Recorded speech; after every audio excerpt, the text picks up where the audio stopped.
Komi wants to start a conversation with someone in her class, but is too anxious to do so, as everyone in Komi's class is talking with someone. Seeing Komi's predicament, Tadano gives Komi a push of confidence, and it allows her to start a conversation with Kato, and they're soon joined by Sasaki.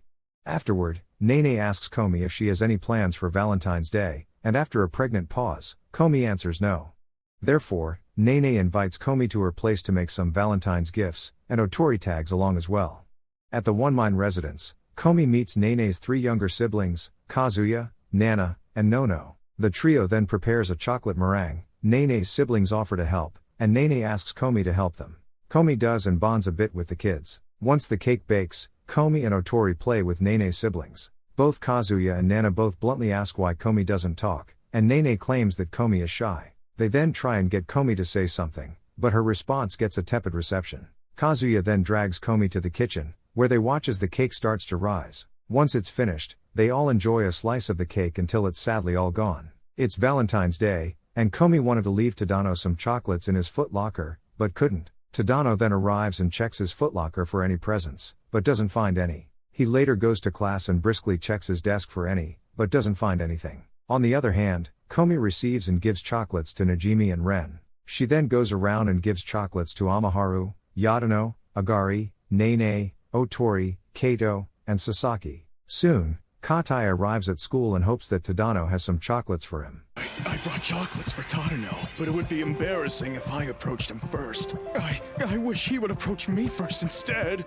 You're not some young maiden. Meanwhile, Kiarai, Sonoda, and Shinobino have fantasies about receiving chocolates from Ren, Amaharu, and Inaka. Thanks to Sasaki's aggressive nature, Kato gives some chocolates to Katai, and Komi also gives him some. After school, Katai gives Tadano some rival chocolates, but he has none in return, so he promises to provide him with some on White Day.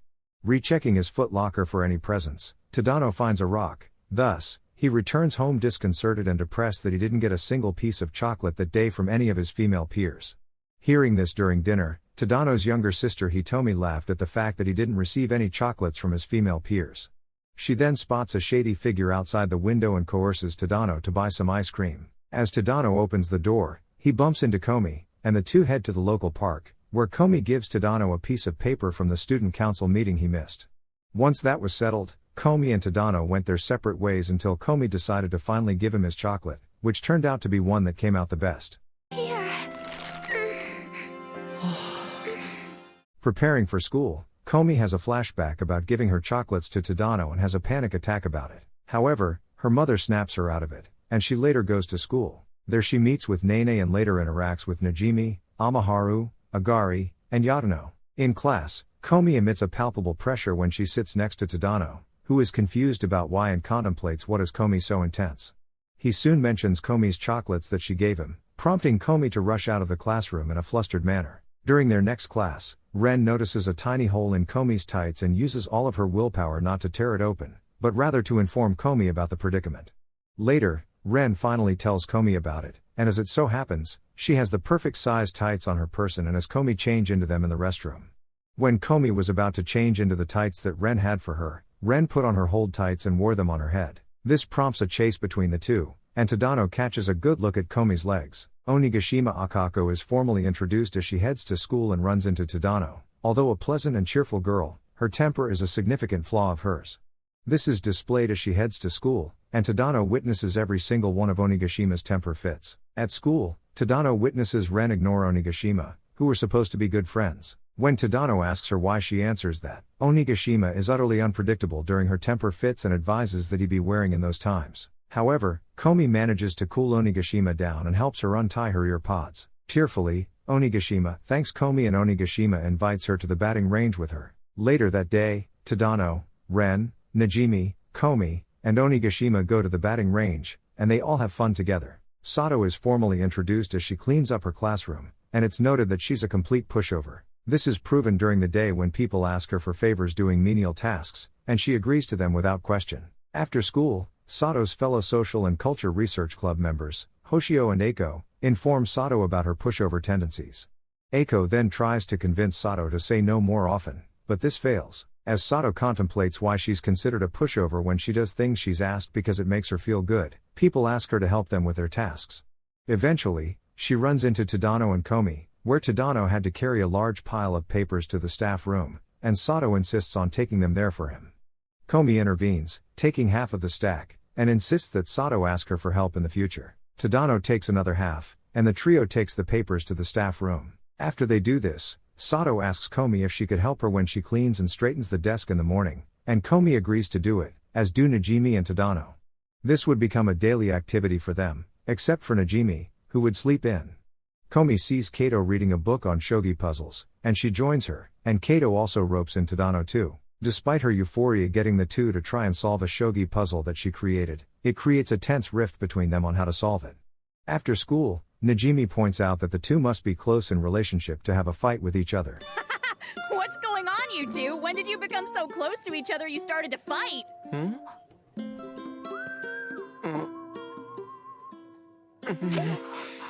Tadano sits in his room and reflects on the time that Komi gave him the chocolates for Valentine's Day and considered what he should get for her on White Day.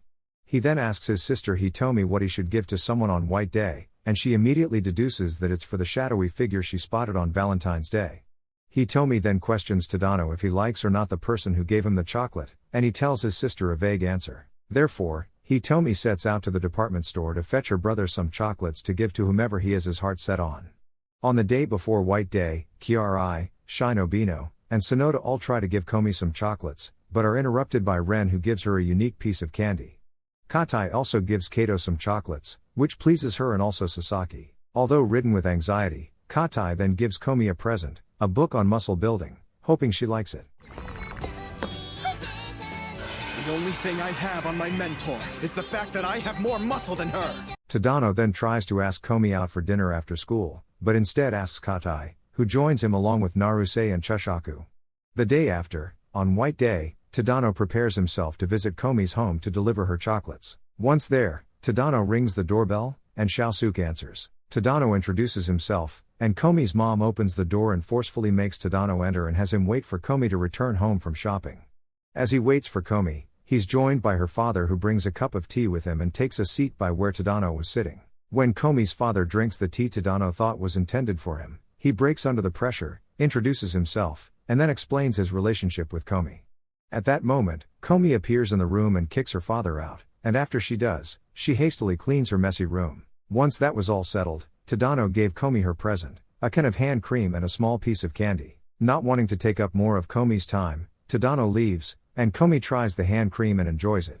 At school, Tadano, Komi, Najimi, and Yadano get into an eraser war and use Tadano's desk as the battleground. Chusaku commentates on the event, noting the techniques used. Immediately, Najimi, Yadano, and Tadano get disqualified because their erasers go out of bounds. With Komi as the default winner, Ren, Amaharu, and a rejuvenated Najimi partake in the second round of the game. The lively excitement coming from the war draws in a crowd and more players for the next match. Furthermore, tournament brackets are created, and Katai is roped into participating in the war and facing off against Naruse. Overwhelmed with anxiety, Katai sees Tadano watching him in the crowd, inspiring him to win against his opponent Naruse.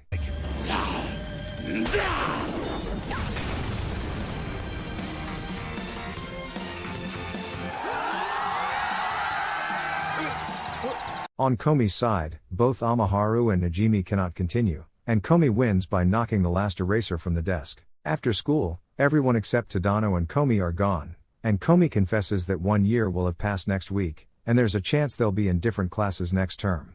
Tadano then reflects on Komi's friends that past year and how much fun they had. Noting that it's still raining outside, Najimi then arrives back and asks to share Tadano's umbrella, and the three of them walk home together.